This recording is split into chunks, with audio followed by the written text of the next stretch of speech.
નમસ્કાર મિત્રો, સમાચાર સાંભળતા પહેલા એક વિનંતી છે.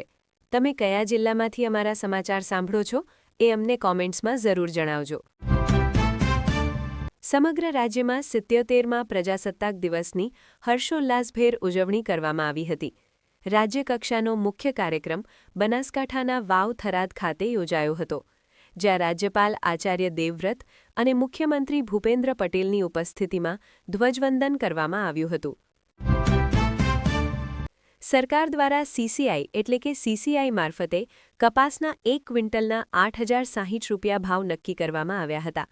જે ખેડૂતોએ ઓનલાઈન રજિસ્ટ્રેશન કરાવ્યું હોય તેઓનો જ કપાસ સીસીઆઈમાં કપાસ નાખી શકે છે.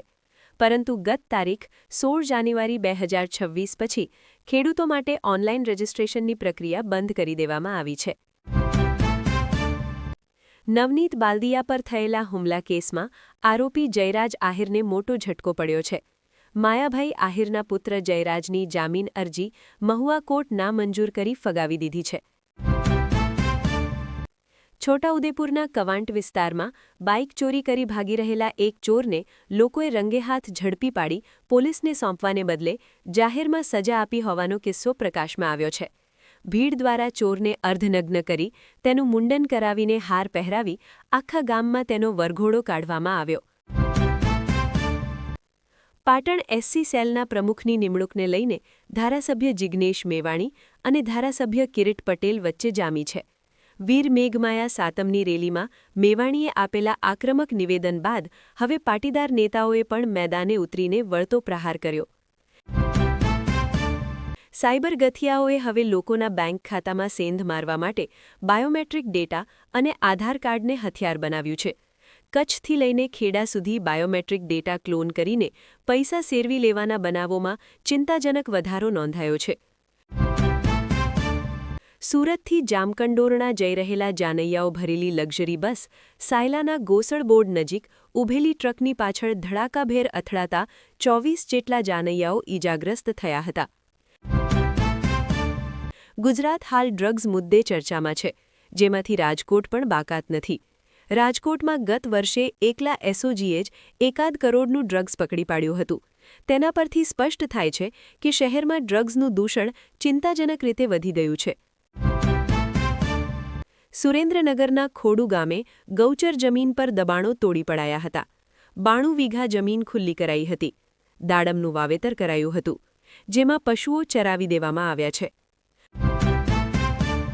આણંદ જિલ્લામાં તમાકુના વેપારીઓમાં કેન્દ્ર સરકાર દ્વારા કરાયેલા જીએસટી વધારાને લઈને ભારે ફાળ ફેલાઈ છે. 1 ફેબ્રુઆરી 2026થી અમલી બનનારા નવા ટેક્સ માળખાને કારણે આગામી સિઝનનો તૈયાર પાક વેપારીઓ ખરીદશે કે કેમ તે અંગે મોટી અવઢવ સર્જાઈ છે. ખેતરની જમીનની માપણી કરાવતા ખેડૂત ઉપર પાઇપ વડે ખૂની હુમલો. લોધિકાના આંબલીયાળા ગામની ઘટના. બાજુમાં જમીન ધરાવતા દંપતીનું કૃત્ય. લોધિકા પોલીસમાં ખૂનની કોશિશ સહિતની કલમો હેઠળ ફરિયાદ. રાજકોટમાં રહેતા નિવૃત્ત બેંક અધિકારી જ બેન્કિંગ ફ્રોડનો ભોગ બન્યા છે. ઓનલાઈન પેન્શન રિટાયર્ડ કાર્ડ કઢાવવા જતાં ગઠિયાએ તેમના મોબાઈલનો એક્સેસ મેળવી તેમના ખાતામાંથી ₹16 લાખ ઉપાડી લીધા હતા. દાયકાઓ સુધી માઓવાદીઓના રેડ ટેરર નીચે દબાયેલા બસ્તર વિભાગના 41 ગામોમાં આઝાદી પછી પહેલીવાર પ્રજાસત્તાક દિવસની સત્તાવાર ઉજવણી કરવામાં આવશે. આ ઘટના લોકશાહી અને ભારતીય બંધારણના વિજયનું પ્રતીક બની રહી છે. ભારતીય બંધારણને લાગુ થયાને આજે 76 વર્ષ પૂર્ણ થયા છે. 26 જાન્યુઆરી 1950ના રોજ ભારતને સત્તાવાર રીતે પૂર્ણ પ્રજાસત્તાક જાહેર કરવામાં આવ્યું હતું. આ વર્ષના પ્રજાસત્તાક પર્વની ઉજવણી રાષ્ટ્રગીત વંદે માતરમની 150મી વર્ષગાંઠની થીમ પર આધારિત છે. કર્તવ્ય પથ પર ભવ્ય પરેડમાં ભારત પોતાની વિકાસ યાત્રા, સમૃદ્ધ સાંસ્કૃતિક વિવિધતા અને વધતી જતી સૈન્ય શક્તિનું પ્રદર્શન કર્યું.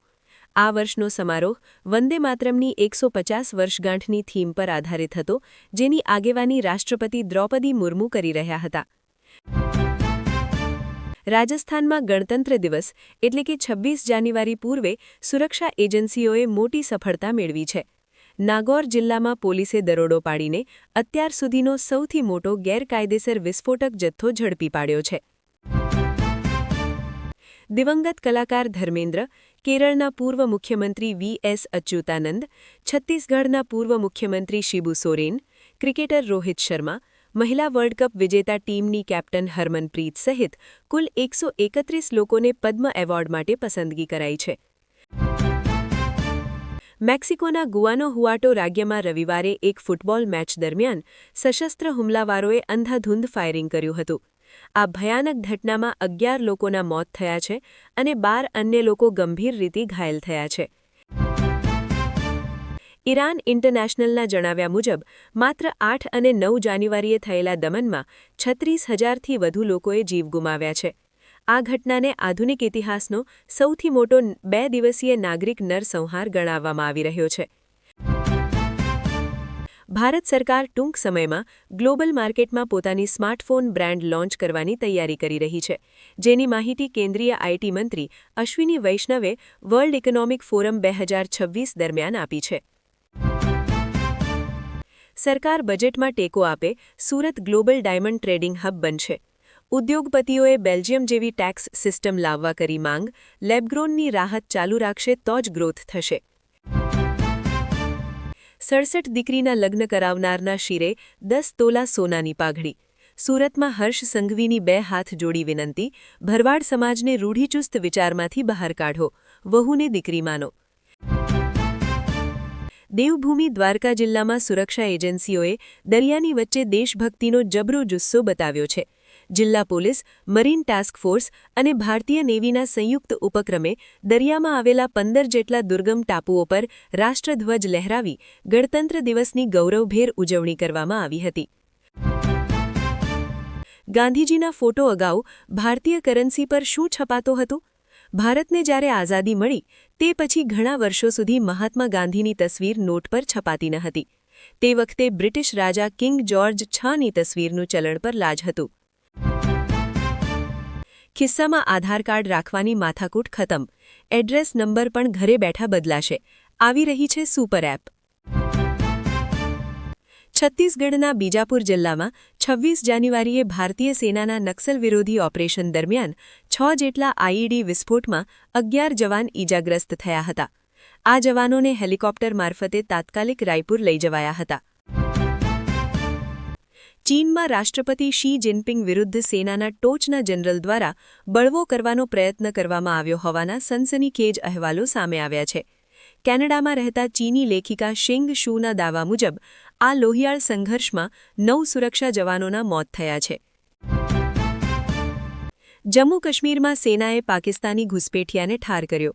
સાંબા સેક્ટરમાં સરહદ પાર કરવાનો પ્રયત્ન કરી રહ્યો હતો. કઠુઆમાં લોક પર ડ્રોન પણ જોવા મળ્યું હતું. ભાવનગરના પોલીસ જવાનના આપઘાતને લઈને કરણી સેનાનું અલ્ટિમેટમ. 72 કલાકમાં જવાબદાર પીએસઆઈ સામે કાર્યવાહીની માંગ, રાજ્યવ્યાપી આંદોલન છેડવાની ચીમકી. આજના સમાચાર અહીં પૂરા થાય છે. આ સમાચાર તમને કેવા લાગ્યા? કયા જિલ્લામાંથી અમારા સમાચાર સાંભળો છો? એ અમને કોમેન્ટ્સમાં જરૂર જણાવજો.